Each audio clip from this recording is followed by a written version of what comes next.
to get you moving with the help of your wall. So we're going to get started with breathing, laying on our backs, feet on the wall. You choose the distance of your pelvis from the wall, so feel free to play around with that. I'm going for vertical line with the thighs, knees lined up with hip bones at the front, feet lined up with knees, and just breathing deeply to centre yourself. Deep breath in through the nose, out through pursed lips,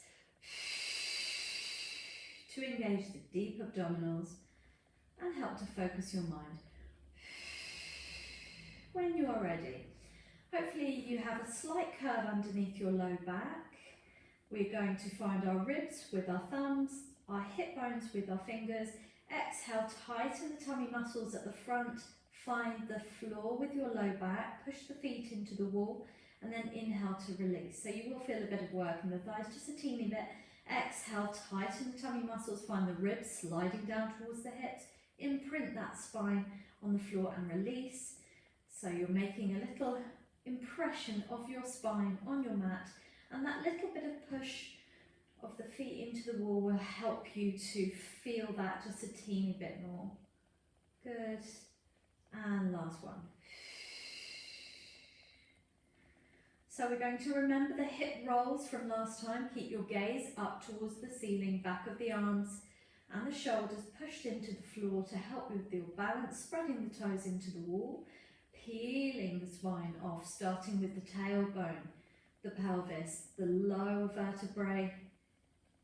Stop wherever you need and then roll back down. You can work your way higher and higher as you go. Better to be mindful. So I'm going to walk my feet up now because I think I can go further comfortably, peeling the spine off one vertebra at a time. Take a deep breath at the top and then roll back down. Aim to not feel this in the neck. You'll be resting on your shoulder blades at your highest point. Remember, this is a mobilization exercise, yes, as well as getting your hamstrings and your glutes firing. But that's not the be all and end all. We want to feel comfortable through this. Again, keep the toes soft, try not to grip the wall. So imagine you're sinking your feet into warm, wet sand. Oh. Exhale to move, inhale to hold, big breath in, and then exhale to roll back down. Now we're not quite done with those. If you need to stretch, please take it. We'll come back to these in a moment. So we've got our ab curls. Ooh.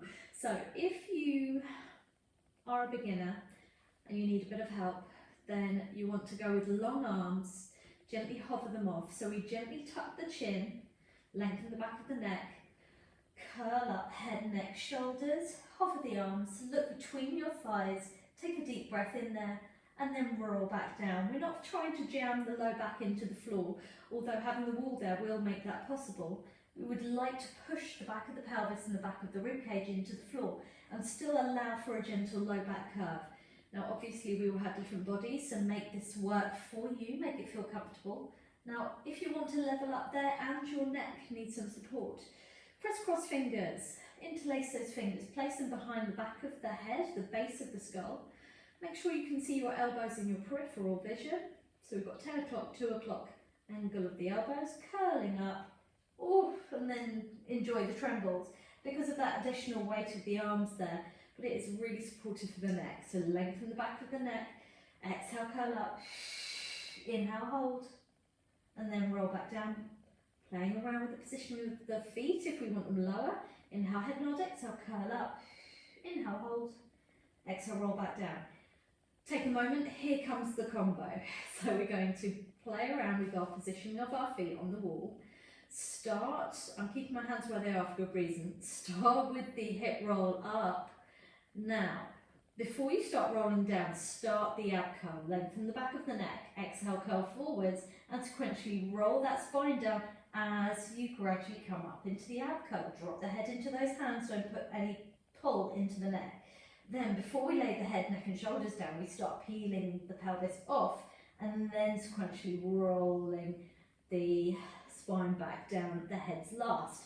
So we've got a seesaw effect if you haven't figured that one out already. We're trying to roll evenly along the spine. This is where you'll need to have a nice soft mat or some underlay underneath you. And if you're doing it correctly, there may be some lovely little tremors because you'll be feeling the work here, but no pain. So keep that neck soft, keep dropping the head into the cradle that you've made from your hands.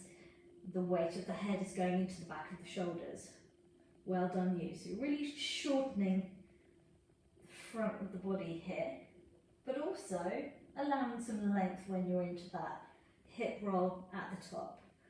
And roll yourself back down. Ah, well done. Good. So if you need to take some extra time to stretch out the back of the legs after that, thoroughly recommend you do that over the next 24 to 48 hours if you do tend to suffer cramps in that area. You've been warned. Right. So into our upper body mobility and strength. If you suffer with wrist pain, I thoroughly recommend you pause the video, take some extra time to do the okie dokie, but slowly practice your best flamenco moves and do some prayer position here, just to get the synovial fluid in the joints all ready to go. This would be good for everyone to do. Otherwise, hands slightly higher is more work for the shoulders, but less work for the rest, so maybe that will be for you. So we're going to find the wall, tuck the toes back here if you tend to cramp with the pointed toes. Stick your bottom out, keep the belly drawn in, and now you can bend the elbows, gently open the chest and look up the wall without pinching in the back of the neck, and then return. So we've got a bit of a roll and arc of the spine, but it's ideally focused into the neck, shoulders, upper to mid back. Keep the belly drawn in so we're not just hanging out in the low back there.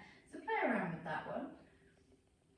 Keep the shoulders away from the ears. We're trying to get you working here into the side of the rib cage and into the back of the shoulders. So play around with where the hands are positioned. I'm bringing mine down now because I'm going to mimic a cat coughing up a foam. Don't diss it, it feels so good. Right, so we're going to roll. Tuck the tail, roll through the spine, ripple up and release back. Now some people feel more comfortable doing the reverse of this. Feel free to join me just to give that as an option. So you dip the nose, it's like a seal coming out of the water. Keep the belly drawn in if you tend towards low back pain. So you don't, just because you can doesn't necessarily mean you need to be hanging out in that low back. Keep your tummy active and engaged. So we're giving the spine a real treat here. Good. Trying to be extra articulate. It helps if you film yourself doing this because you'll see where your sticky points are. You can always do on time lapse. I mean, it's over so fast you won't have time to feel cringy. Finishing with a side bend, sitting in the position that works for you. Legs crossed, feet wide, knees wide, or the legs long, whichever works for you. Today I'm going for legs long, so I'm here now. Keep the spine up against the wall, but gentle low back curve, gentle curve behind the back of the neck, reaching out to the side. Now, if this is not comfortable, the arm could be forwards, but we're thinking about the shoulder blade being in contact with the wall. Keep those feet active if you're doing this one with me. Up to go over, take a deep breath in, and return. You can't cheat when you've got the wall there. Bad luck, you cheat. Keep that gliding action going.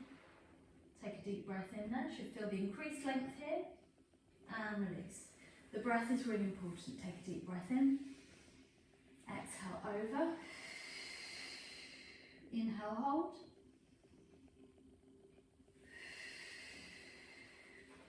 and again, deep breath in, exhale over,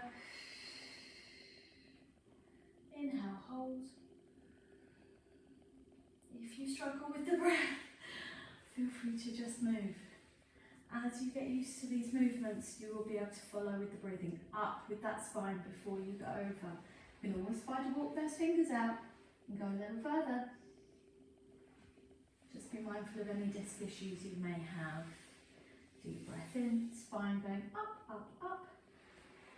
trying not to hit my posters. Take a deep breath in. You can spider all those fingers out. And then return. If anything feels uncomfortable, gently reduce the range of motion until it feels comfortable to you. I hope you enjoy that one. See you soon.